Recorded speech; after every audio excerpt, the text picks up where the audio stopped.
തിരുവിതാംകൂർ ദേവസ്വം ബോർഡിന് അധീനതയിലുള്ള കണ്ടിയൂർ ശ്രീ മഹാദേവർ ക്ഷേത്രത്തിലെ തിരുത്സവത്തിന് ജനുവരി 4-ന് തുടക്കമാകുമെന്ന് ക്ഷേത്ര ഉപദേശക സമിതി ഭാരവാഹികൾ അറിയിച്ചു. 4-ാം തീയതി രാവിലെ 9:30-നും 10:30-നും മധ്യേ കൊടിയേറ്റ് നടക്കും. തിരുവിതാംകൂർ ദേവസ്വം ബോർഡിന്റെ അധീനതയിലുള്ള അതിപുരാതന ശിവക്ഷേത്രങ്ങളിലൊന്നായ കണ്ടിയൂർ ശ്രീ മഹാദേവർ ക്ഷേത്രത്തിലെ തിരുവുത്സവത്തിന് 4-ാം തീയതി തുടക്കമാകുമെന്ന് ക്ഷേത്ര ഉപദേശ സമിതി ഭാരവാഹികൾ അറിയിച്ചു. കണ്ടിയൂർ ശ്രീ മഹാദേവ ക്ഷേത്രത്തിനെ പറ്റി നമ്മൾ ചിന്തിക്കുമ്പോൾ ഈ മഹാദേവ ക്ഷേത്രം ഏതാണ്ടോ 7 ഏക്കർ അടുത്തുള്ള വസ്തുവിലാണ് ക്ഷേത്രം സ്ഥിതി ചെയ്യുന്നത്. കേരളത്തിലെ തന്നെ ഉപക്ഷേത്രങ്ങളുള്ള 2ാമത്തെ ക്ഷേത്രമെന്നാണ് ഈ ക്ഷേത്രത്തെ, തെക്കൻ കാശി എന്നറിയപ്പെടുന്ന ഈ ക്ഷേത്രത്തെ വിശേഷിക്കപ്പെടുന്നത്. മഹാദേവൻ്റെ തന്നെ 5 ഉപപ്രതിഷ്ഠകളോടുകൂടിയ ഏതാണ്ട് 13 ഉപക്ഷേത്രങ്ങൾ, കാവും രക്ഷസും ഉൾപ്പെടെ 13 ഉപക്ഷേത്രങ്ങൾ ഉൾപ്പെടെ ഉള്ള ഒരു മഹാക്ഷേത്രമാണ് കണ്ടിയൂർ ശ്രീ മഹാദേവ ക്ഷേത്രം. ഈ മഹാദേവ ക്ഷേത്രത്തിലെ കൊടിയേറ്റ് ഈ വരുന്ന ജനുവരി 4-ാം തീയതി 9:30-നും 10:30-നും ഇടയ്ക്കുള്ള ശുഭമുഹൂർത്തത്തിൽ ഈ ക്ഷേത്രത്തിൻ്റെ താന്ത്രിക അവകാശമുള്ള ബഹുമാന്യ തരണനെല്ലൂർ തന്ത്രി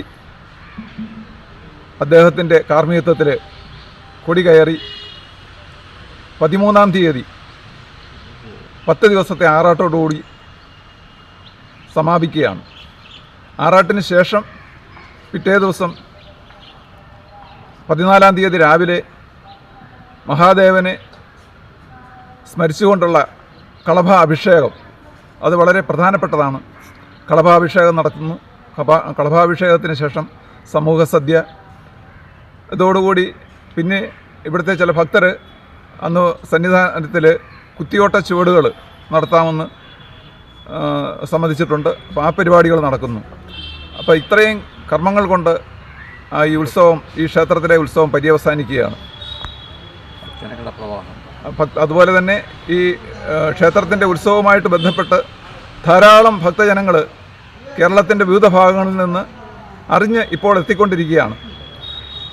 സാധാരണഗതിയിൽ ഇത്രയും ഒരു അറിവ് ആൾക്കാർക്ക് മുൻകാലങ്ങളില്ലെങ്കിലും ഇപ്പോൾ ഈ ജില്ലയ്ക്ക് പുറത്തു നിന്നുള്ള നിരവധി ഭക്തർ ഇതിനു മുമ്പ് മുതലേ തന്നെ ഈ ക്ഷേത്രത്തിൽ വന്ന് ദർശനം നടത്തി പോകുന്നുണ്ട്. അതുപോലെ തന്നെ വിശിഷ്യ ശബരിമല അയ്യപ്പന്മാർ ഇവിടെ വന്ന് ദർശനം നടത്തി പോകുന്നു. ധാരാളം സ്ഥല സൗകര്യങ്ങളുള്ള ഒരു മഹാക്ഷേത്രമാണ്. അതുപോലെ തന്നെ ഈ ക്ഷേത്രത്തിൻ്റെ പഴക്കത്തെ സംബന്ധിച്ച് പറയുകയാണെങ്കിൽ ഏതാണ്ടോ 5000 വർഷത്തിന് മേലെ പഴക്കമുണ്ടെന്നാണ് വിശ്വസിക്കപ്പെടുന്നത്. ഏതാണ്ട് 14-ാം നൂറ്റാണ്ടിൽ മുതലുള്ള ചരിത്രം നമ്മൾ പരിശോധിക്കുകയാണെങ്കിൽ ചേര രാജാക്കന്മാരുടെയും അതിനുശേഷമുള്ള ചോള രാജാക്കന്മാരുടെയും ഒക്കെ ആഭിമുഖ്യത്തിലാണ് ഈ ക്ഷേത്രത്തിൻ്റെ പണികൾ പൂർത്തിയായിട്ടുള്ളതെന്ന് ഇവിടുത്തെ ശിലാലിഖിതങ്ങളിൽ, ശ്രീകോവിലിനകത്തുള്ള ശിലാലിഖിതങ്ങളിലും അതുപോലെ തന്നെ ഭാഗങ്ങളിലുമെല്ലാം അത് ആലേഖനം ചെയ്യപ്പെടുത്തിട്ടുണ്ട്. അതുപോലെ തന്നെ ഒരു പ്രധാന കാര്യം, ആദ്യ കാലഘട്ടങ്ങളിൽ ഇവിടുത്തെ സമയഘടനയെപ്പറ്റി അറിയുന്നതിന് അതിന് ചില സംവിധാനങ്ങൾ ഇവിടെ ഉണ്ടായിരുന്നു.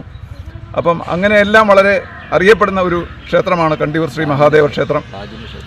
ഒരു പ്രാചീനമായിട്ടുള്ള എല്ലാവിധ സംഹിതകളും ഉള്ളതാണ്. അതുപോലെ തന്നെ ഇപ്പോഴ് മാവേലിക്കര ശ്രീകൃഷ്ണസ്വാമി ക്ഷേത്രത്തിൻ്റെ മുൻവശത്ത് സ്ഥാപിച്ചിട്ടുള്ള ശ്രീബുദ്ധൻ്റെ പ്രതിമ, അത് ആദ്യ കാലഘട്ടങ്ങളിൽ ചില രാജാക്കന്മാരുടെയൊക്കെ അധിനിവേശം ഇവിടെ ഉണ്ടായ സമയത്ത് ഈ കണ്ടിയൂരിൻ്റെ ഭാഗത്ത് നിന്ന് കണ്ടെടുത്ത് അവിടെ കൊണ്ട് സ്ഥാപിച്ചിട്ടുള്ളതാണെന്നാണ് ചരിത്രം പറയപ്പെടുന്നത്.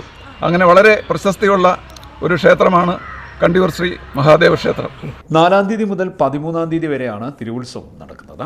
4-ന് രാവിലെ 9:30-നും 10:30-നും മധ്യേ കൊടിയേറ്റ് നടക്കും.